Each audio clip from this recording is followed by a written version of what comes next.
Assalamualaikum warahmatullahi wabarakatuh. Selamat pagi, salam sejahtera, dan semoga para pasif sehat walafiat. Mari kita bertemu kembali dalam pertemuan Ship Construction and Stability pada pertemuan yang ke-14 yang berjudul Momen Penegak dan Stabilitas Kapal.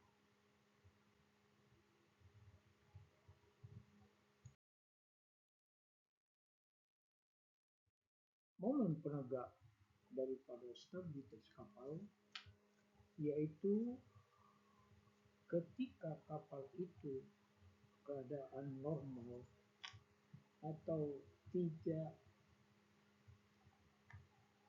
miring kiri atau tidak miring kanan yang disebut dengan upright. Upright kalau di kamar mesin bisa kita melihat pada clinometer menunjukkan ke bawah dan 0 derajat. Itulah yang disebut dengan upright. Jadi dalam hal ini kapal selalu artinya tidak selalu keadaan stabil. Ketika kapal itu sudah berlayar, ada pengaruh luar seperti angin, ombak, dan juga alun. Jadi ombak dengan alun agak berbeda ya, sehingga kapal itu kadang-kadang miring kanan, kadang-kadang miring kiri. Jadi kalau kapal itu miring kanan atau miring kiri, maka kapal tersebut akan mengalami sudut kemiringan dengan melihat clinometer. Jadi sudut kemiringan itu 0 sampai dengan 15 derajat disebut dengan sudut kecil. Pada lembaran ini Anda lihat kapalnya adalah miring kiri sebesar 15 derajat atau lebih besar dari 15 derajat, sehingga kapal tersebut dikategorikan dengan sudut kecil. Maka ketika upright, titik G-nya itu berada di titik Z itu, tetapi belum menemukan sudutnya, sehingga momen penegaknya itu akan kita hitung berapa dia momen penegaknya. Dalam hal ini ada kita lihat momen penegak, moment of statical stability, di mana rumusnya telah diturunkan. Anda telah menemukan ketika di ATT 3. Sekarang kita akan perdalam. Maka rumus untuk mencari momen penegaknya itu dalam hal ini ada rumusnya adalah NP sama dengan displacement kali GZ. GZ itu lengan penegak atau dalam bahasa Inggrisnya righting lever. Sedangkan gambar segitiga itu adalah simbol daripada berat benaman atau yang disebut dengan displacement.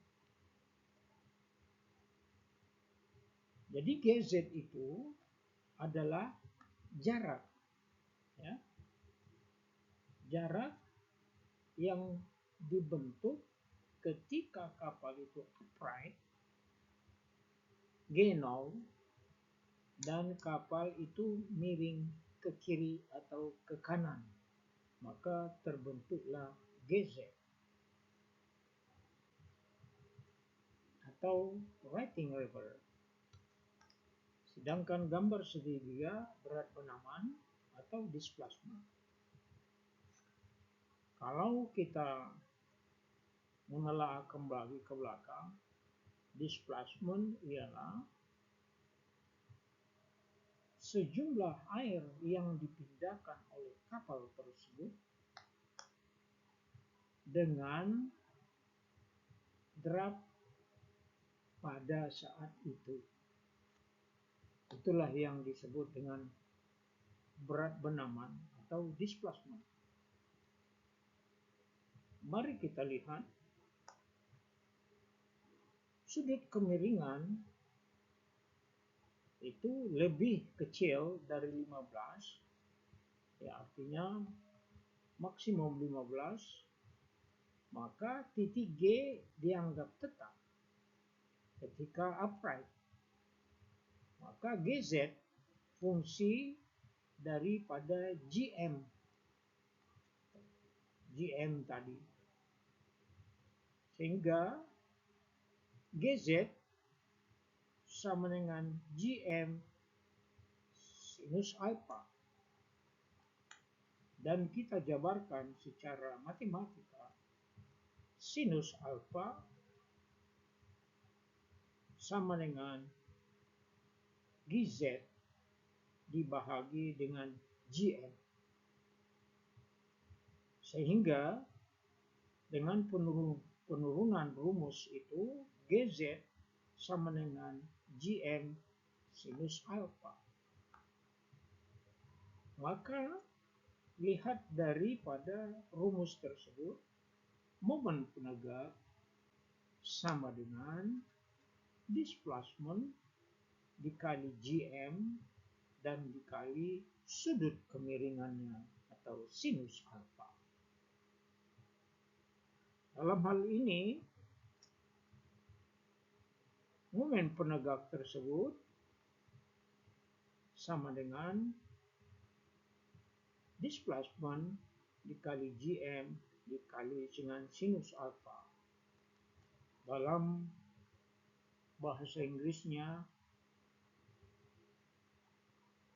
momen penegak atau yang dinamakan dengan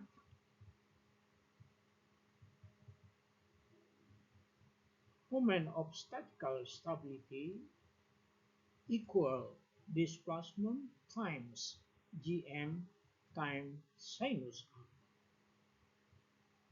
Tentu sinus di sini bernilai 15 derajat. Demikian. Mari kita lihat slide berikutnya. Bahwa dari rumus tersebut kita akan menurunkan identified cross curve or KN curve and MS curves. Jadi A. Curves of statical stability. B. Derive formula GM equal MS times GM sinus alpha. And C. Derive the formula GZ equal Kn plus Kg sinus alpha. Dan kita rumuskan GZ sama dengan GM kali sinus.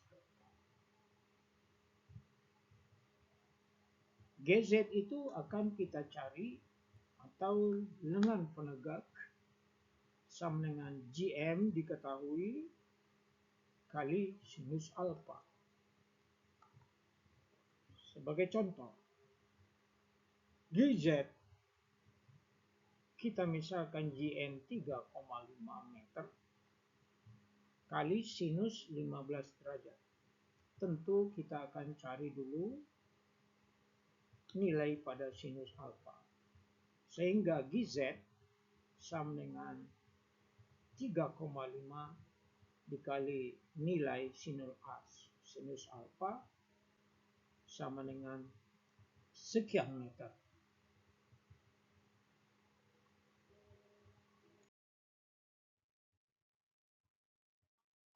Jadi di dalam slide berikut itu mengidentifikasi lengkungan silang atau lengkungan KN dan lengkungan MS. Rumus dengan sudut miring diketahui. GZ sama dengan GM sinus alfa. Menurunkan rumus GZ sama dengan MS ditambah GM sinus alfa. Sehingga menurunkan rumus GZ sama dengan KM ditambah KG sinus alfa. Sehingga kita ambil kesimpulan GZ sama dengan GM sinus alfa. Karena waktu tidak mengizinkan, hari ini cukup sekian. Anda bisa membaca materi yang telah saya berikan, dan apabila ada pertanyaan, silakan hubungi saya. Terima kasih. Assalamualaikum warahmatullahi wabarakatuh. Selamat pagi.